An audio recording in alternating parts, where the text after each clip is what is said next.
Welcome to the Abyssal Chasm.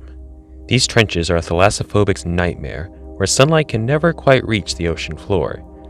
The trench walls are lined with a strange rock called abysmarine, and the ground is covered in a thick layer of oozing muck, creating a home for mussels, ping-pong sponges, and various sea anemones. The seafloor is also littered with the remains of enormous, long-dead sea creatures, and these skeletons are home to colonies of bone worms. Besides the worms, 4 other exclusive species are abundant throughout this biome: lanternfish, sea pigs, gossamer worms, and tripod fish. The inhabitants of the Abyssal Chasm have made their homes among a myriad of decaying ancient ruins and abandoned research posts. My mission is to dive in deep and uncover more of the vast mystery that is the ocean. On day 1, I tried to run my rudimentary command to search for the new cave. Unfortunately, trying to locate an Abyssal Chasm, even by commands, is no simple task. You see, Abyssal Chasms are dependent on large bodies of water to generate in, so they have to spawn in ocean biomes. Being restricted to water means that there's a very good chance that not even a command can locate one. So began the struggle to start the journey. Every time I created a new world and tried to use the locate command, I was informed that A, getting to the Abyssal Chasm would mean traveling over 5,000 blocks, or B, there was no Abyssal Chasm within reasonable distance. Finally, after over 20 minutes of creating and scanning multiple worlds, I was finally able to locate an Abyssal Chasm that was less than 3,000 blocks away. I figured that this was as lucky as I would get, so I started collecting basic resources and supplies for the journey. During the trek, I spelunked in some caves to acquire essential resources such as copper, iron, and coal. While boating across the ocean, I made a point to scour shipwrecks and ocean ruins for buried treasure maps. This was because there was a chance to find Abyssal Chasm cave tablets in buried treasure chests, as well as in the ocean ruins themselves. I needed 4 of these tablets to decrypt all the available information about the Abyssal Chasm. Finally, with my inventory full to bursting, I found myself floating over the deep waters of the Abyssal Chasm. I tried to find at least a small island nearby to set up camp, but there was no land in sight. So I decided to take the risk and swim straight down to reach one of the abandoned research posts. Using a magma block bubble column, I was able to quickly reach the sea floor without drowning and landed next to a deserted facility. As I searched for a way inside, I kept a constant eye out for mine guardians. Mine guardians can be found floating like metallic balloons around abandoned research posts. They're usually asleep, but sometimes they will open their single eye just long enough to scan their surroundings. If a mine guardian spots a player within range, it will swim towards them as far as their anchor chain will allow and attempt to detonate themselves. The blast can deal a whopping 25 hearts of damage, and water does not nullify these explosions. At this point, I resorted to just mining a hole in the ceiling and slipped inside. It was then that I realized that the facility had generated in a jumble with one of the ancient ruins, leaving the inside a total mess. I dug my way through the abysmarine bricks from the ruins and found some barrels, but I couldn't collect the contents as my inventory was already full from my journey. Since this place would be a bit too much of a fixer-upper for my liking, I drank a water-breathing potion I had found in a buried treasure and returned to the surface to search for a more suitable spot. After a bit more paddling around, I located a different type of post with more space to house a submarine. I placed down my bed and crafted some levers to turn on the lights and brighten up the place. Upon further inspection, it seemed that the walls of the airlock had not generated properly, and the ocean was just rushing in. I crafted and placed some copper blocks to match the layout. My next priority was getting to know the inhabitants of the Abyssal Chasm. The entire time I had been swimming in those dark waters, there were some curious creatures watching my every movement. They are known as the Deep Ones, and there are 3 types: the normal ones, the Knights, and the Mages. Although they are considered monsters, all 3 are initially neutral towards players who enter their domain, preferring to watch you from a safe distance and swimming away if you get too close. However, you can change your reputation with them depending on your actions. If you attack them, your reputation with them will decrease, and if it falls too low, they will attack you on sight. On the other hand, you can craft or obtain an abyssal altar in order to trade with them. If you place a pearl on the altar, the Deep Ones will pick up the pearl, examine it for a moment, then leave something on the altar in return. Depending on which type of Deep One receives the pearl, these trades can give you anything from kelp and sponges, to gold and diamonds, to exclusive, powerful tools. If your reputation is high enough, the Deep Ones will follow you around and act like wolves, attacking anything that hurts you or anything that you attack. Since I was going to need multiple trades to get my reputation to friendly, I needed a lot of pearls, and that meant obtaining a pet sea pig. Sea pigs aren't the most interesting or enthralling creature to be found in the Abyssal Chasm, but they do have one helpful ability. If you feed one a piece of muck, they have a chance to return marine snow, more muck, or, most importantly, pearls. So for a while, I used a magma block as a portable oxygen tank, as I dug up copious amounts of muck from the ocean floor to feed my sea pig. Sea pigs only have a 5% chance to cough up a pearl, so I was going to need a lot of muck. The next day, I set out on my boat to find land to collect wood and more ores. While wandering around, I was lucky enough to stumble across a lava pool.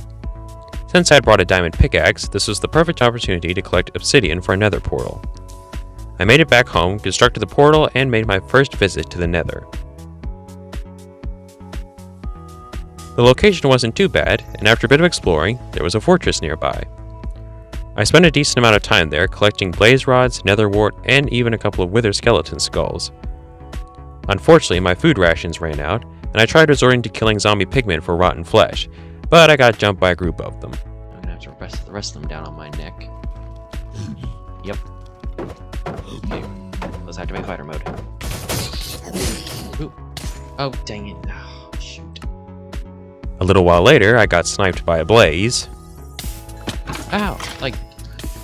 Oh, I'm gonna die again. Jeez. In the end, though, I made it home with all my inventory intact, and I used some of the soul sand I had gathered to plant a bed of netherwort in the airlock.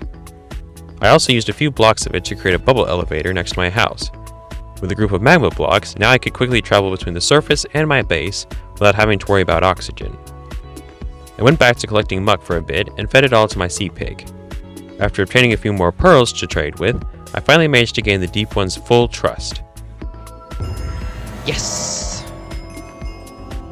They now consider us allies. This was the first crucial step to forming a plan against a certain monster that lurked in those dark waters. The next morning, I scoured the ocean ruins near the rim of the Abyssal Chasm to sift through suspicious gravel. I needed to find a primordial cave tablet to create a locator map for a primordial cave. If you've watched my previous video, you probably already know why I wanted to track down one of these caves, to craft a primitive club. However, my main intention was not using this weapon against the Deep Ones, or even the Mind Guardians. No, the target was the same creature I mentioned a moment ago that is considered the mini-boss of this biome, the Hullbreaker. Hullbreakers are basically Subnautica nightmare material. They have an insane 200 hearts of health, a set of teeth that resemble swords, and a high resistance to projectile damage, meaning it's almost impossible to kill one from a safe distance. They have two methods of attack. The first attack is a basic bite that can eradicate a player wearing diamond armor in only 2 bites. The second is a headbutt attack that deals the same amount of damage as the bite and can break any blocks in its path that isn't as tough as obsidian. Surprisingly, Hullbreakers are actually neutral towards players, and they mainly show hostility toward bioluminescent mobs. This includes glow squids, gossamer worms, anyone with the glowing status effect, and even submarines if their floodlights are on. If you do manage to kill a Hullbreaker, they will vomit the contents of their stomach before disappearing, which includes scrap metal, copper ingots, sea glass shards, an immortal embryo, and an enigmatic engine. The immortal embryo, well, that might have to be a quest for another time, but the prize I wanted was the enigmatic engine. These engines are used with a configuration of copper blocks and depth glass to create a submarine, and I had decided that crafting my own submarine was going to be what marked the end of this adventure. So now that I had all the cave tablets that I needed, I had to find one more important item, the Spelunkery table. I gathered up some basic traveling supplies and set out in my boat to find the nearest landmass. Once I had reached solid ground, I raided villages, killed animals, and explored any caves I ran across. I was pretty confident that I would find a Spelunkery table soon, since the underground cabin structures that contain them normally generate adjacent to open cave systems. So I searched, and searched, and searched, and you guessed it, searched some more. I found ores galore, lush caves, mine shafts, and even some deep dark, but no signs of an underground cabin. I even tried using some vanilla X-ray glitches, but still no luck. Finally, I resorted to the survivalist sin of spectating a copy of the world to find the structure. I traveled to the location I've been spelunking in, and guessed where the nearest underground cabin was located.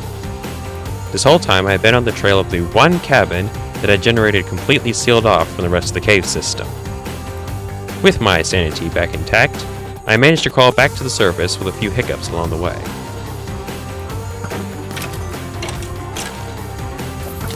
No. I dug straight down into the cabin and collected the Splunker table before breaking camp and returning home. Back in my abandoned research post, I used the table to create a locator map for the Primordial Tablet and translate the Abyssal Chasm tablets for the Cave Compendium. I took a bit of a break by gathering prismarine blocks to start building a conduit formation next to my base. I thought it would be convenient if I could swim freely at least around my house without needing water-breathing potions. I did some experiments in a separate world and made an important discovery. Apparently, since deep ones are classified as monsters, a max-powered conduit will damage them. So I had to build the conduit structure with one subtle corner missing to prevent the deep ones from being killed if they got too close. I did some more trading with them and was lucky enough for one of the mages to give me a sea staff. These weapons fire magic water bolts that lock onto the nearest target. I grabbed my map to the Primordial Caves and set out with some more traveling supplies to follow the map. The trip took a little longer than I expected, but I finally reached the cave that time forgot. Once in the lush world below, I chopped down some cycad trees before hunting for Relicaris dinosaurs. While trying to kill one, I found a nest of Velociraptors that seemed to be guarding a caveman house. After using some water to flush away the blue demons, I checked the house for loot and was lucky enough to find a primitive club in one of the chests. I used its stunning ability to kill a couple more Relicaris before returning to the surface. Once I was back home, it was back to mining more muck, feeding into my sea pig, and trading every pearl I collected with the deep ones. After 8 pearls, one of the knights gave me a magic conch. This relic is used like a goat horn, and its sound can summon more deep ones to come to your aid. You have to be wise with it though, since it can only be used 5 times. I enchanted the conch with Charting Call, which could summon extra deep ones, and I enchanted my sea staff with Bouncing Bolt, allowing each water bolt to hit multiple enemies. With this enchantment, the sea staff proved to be extremely helpful for safely dispatching mine guardians. By now, I was starting to occupy myself with various home renovations, like adding more depth glass windows and moving the submarine platform to make room for fishing. Fishing was an important part of finding resources because I was ready to start exploring more of this abyssal chasm. Unless I wanted to worry about carting around and placing magma blocks, I was going to need pufferfish for potions. Once I finally obtained a pufferfish, I brewed some water-breathing potions and used lanternfish to brew deep sight potions. Deep sight is an essential effect for exploring the abyssal chasm, since it removes the underwater fog from your vision. As I swam through the chasm, looting research stations as I went, I realized that this biome provided an abundance of exposed ores, and I was able to mine dozens of diamonds. I had to be wary of the mine guardians though, and since I didn't have my sea staff, I had to settle with finding some way to sneak around them to loot the structures they guarded. I also harvested mussels as I went, since mining them gives you a chance to gain a pearl. Once I returned from that expedition, I used the pearls I collected to do some more trading and acquired the final piece of exclusive equipment, the Ortholance. This weapon acts like a Riptide enchanted trident and propels you forward, creating waves in front of you that deal damage and knockback to any enemies in your path. I enchanted this weapon with Second Wave, which grants more waves that you can summon on each charge. At this point, everything had fallen into a rhythm. It started with fishing for pufferfish to brew water-breathing potions. Then I used these potions, along with potions of deep sight, to search the chasm for ores and drowns carrying nautilus shells. Unfortunately, between an 11% chance to catch a pufferfish while fishing, and a 3% chance that a drown will spawn carrying a shell, progress was slow. During this dull routine, I came to realize something. If I wanted to defeat a Hullbreaker, I was going to need one more item, a name tag. Depending on where I found the Hullbreaker, if I died during the fight and respawned on my bed, the Hullbreaker would despawn before I could get back. So with this new strategy in mind, I made another return to the mainland and began looking through mine shafts and dungeons until I found a name tag. I returned home with my name tag and started hunting for more drowns with nautilus shells. When it happened. While I was swimming around, a considerable army of deep ones had been following me, and I spotted a Hullbreaker nearby. What if now was the time to strike?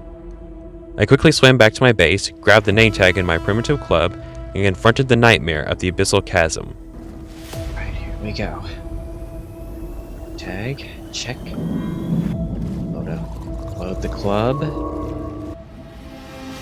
Boom! Get him, get him!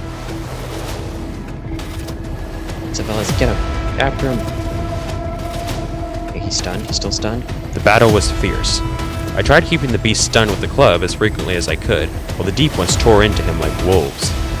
Finally, the Hullbreaker breathed his last. Oh, we did it! Oh my goodness, we did it. Ooh. I think we definitely lost a few troops, but well done. My army and I returned home in triumph, and I used the enigmatic engine that the Hullbreaker had dropped to construct my very own submarine. That victory left me feeling a bit cocky, however. In the days that followed, I tried tackling more Hullbreakers. I paid dearly for my mistakes, and one of those defeats cost me my entire inventory. On the bright side, I'd accumulated nearly 50 diamonds, so I could easily afford full diamond armor and tools. My new armor gave me a new sense of confidence, and I decided to face off against a Hullbreaker one last time. This battle came down to me and one mage, but we managed to corner the Hullbreaker in a cave where we finished it off. Now my mission was strictly searching for enough Nautilus shells to create a conduit, but I got bored during all this and decided to take up the absurd task of scraping every copper block in my base clean. It's funny to think about, but while I cleaned up the blocks, it was kind of making a tune.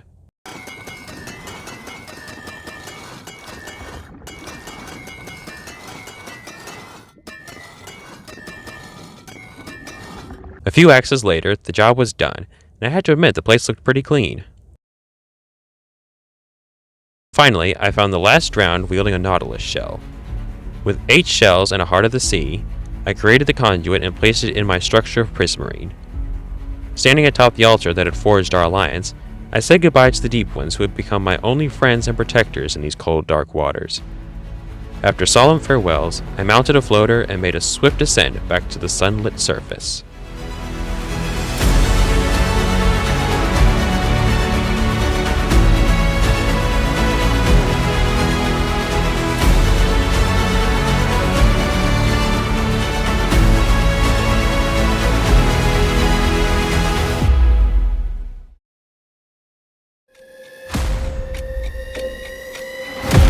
Uh-oh.